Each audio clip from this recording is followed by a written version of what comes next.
आशीर्वाद micro finance limited पर RBI की कार्रवाई के बाद मणिपुरम फाइनेंस के शेयरों में फ्राइडे को 17% से ज़्यादा की गिरावट देखी गई।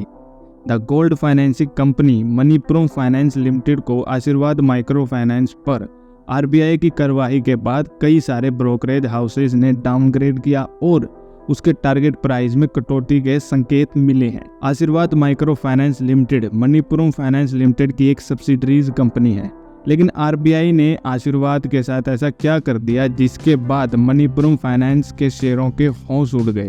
भारतीय रिजर्व बैंक ने चेन्नई बेस्ड आशीर्वाद माइक्रो फाइनेंस लिमिटेड के लोन देने पर रोक लगा दी है, लेकिन आरबीआई ने ऐसा क्यों किया?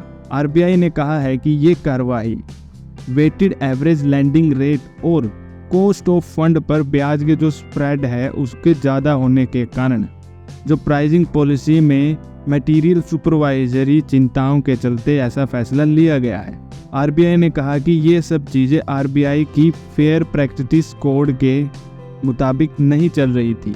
9 अक्टूबर 2024 को आरबीआई गवर्नर शक्तिकांत दास ने आरबीआई की मॉनेटरी पॉलिसी के अंतर्गत अपने स्टेटमेंट में कहा था कि आरबीआई कुछ एनबीएफसी के कामकाज पर नज़र रखे हुए है और अगर उसमें कुछ गड़बड़ी मिलती है तो वो कार्रवाई करने से पीछे नहीं हटेगा। आरबीआई ने बताया कि पिछले कुछ महीनों से अलग अलग चैनलों के माध्यम से रेगुलेटेड इकाइयों को छोटे वैल्यू वाले लोन में पारदर्शिता बरतने को कहा गया था। इसके बावजूद इन्होंने अनुचित और गलत प्रैक्टिसेस अपनाई हैं। माइक्रो फाइनेंस लोन के मामले में भी घरेलू इनकम और मंथली ओब्लिगेशन से जुड़े रेगुलेटरी गाइडलाइंस का पालन नहीं किया गया है। ये बैन कब से लागू होने वाले हैं? अगर हम इन बंदिशों की बात करें तो 21 अक्टूबर 2024 को बिजनेस की क्लोजिंग के बाद से ये सारे बैन लागू हो जाएंगे। हालांकि ये रोक मौजूदा कस्टमर के सर्विसिंग, कलेक्शन और जो रिकवरी प्रोसेस है उस पर लागू नहीं होगी। इसके साथ साथ आरबीआई ने 3 और अन्य एनबीएफसी के लोन देने पर रोक लगा दी है। ये 3 कंपनियां हैं Arohan financial services limited, Delhi based DMI financial private limited और बेंगलुरु बेस्ड नवी फिनसर्व लिमिटेड। इन कंपनियों के लिए भी 21 अक्टूबर 2024 को बिजनेस की क्लोजिंग के बाद से लोन की मंजूरी से लेकर उसे डिसबर्स करने पर रोक लगा दी जाएगी। आशीर्वाद माइक्रो फाइनेंस लिमिटेड पर आरबीआई की कार्रवाई के बाद जेफरीज ने मणिपुरम फाइनेंस के स्टॉक को होल्ड में डाउनग्रेड किया और स्टॉक पर अपने प्राइस टारगेट को घटाकर 167 रुपये कर दिया। जेफरीज का मानना है कि अगर आशीर्वाद माइक्रो फाइनेंस लोन्स बंद हो जाते हैं और आशीर्वाद माइक्रो फाइनेंस में डिफॉल्ट बढ़ जाते हैं तो ऐसे में जो मणिपुरम फाइनेंस को अपनी सब्सिडीज कंपनी में और ज़्यादा पूंजी डालनी पड़ेगी।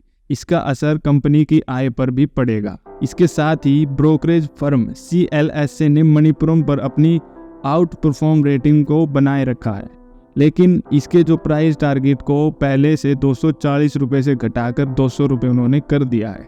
मॉर्गन स्टैनली ने भी मणिपुरम को उसकी पिछली रेटिंग यानी ओवरवेट से घटाकर इक्वल वेट कर दिया है। इसके प्राइस टारगेट को भी घटाकर 170 रुपये कर दिया है। मॉर्गन स्टैनली ने कहा कि हाल ही में आरबीआई द्वारा लगाए गए प्रतिबंधों से कंपनी के प्रॉफिट को नुकसान हो सकता है और यह नुकसान लंबी अवधि के लिए हो सकता है। मॉर्गन स्टैनली ने फाइनेंशियल ईयर 2025 के लिए मणिपुरम के कंसोलिडेटेड अर्निंग फोरकास्ट में 20% और फाइनेंशियल ईयर 2026 और 27 के लिए 30% की कटौती की है। इसके साथ साथ मॉर्गन स्टैनली ने आगे अपने नोट में कहा कि स्टैंड अलोन एंटिटी में इन आय कटौतियों के बावजूद स्टैंड अलोन एंटिटी का जो वैल्यूएशन सस्ता बना हुआ है, लेकिन जो निवेशकों की रुचि है स्टॉक में वापस आने में अधिक समय ले सकती है। अगर हम मणिपुरम फाइनेंस लिमिटेड के फाइनेंशियल्स की बात करें तो मार्केट कैप 13,000 करोड़ रुपए से ज़्यादा का है। प्राइस इनटू अर्निंग रेशो 5.5 से ज़्यादा है।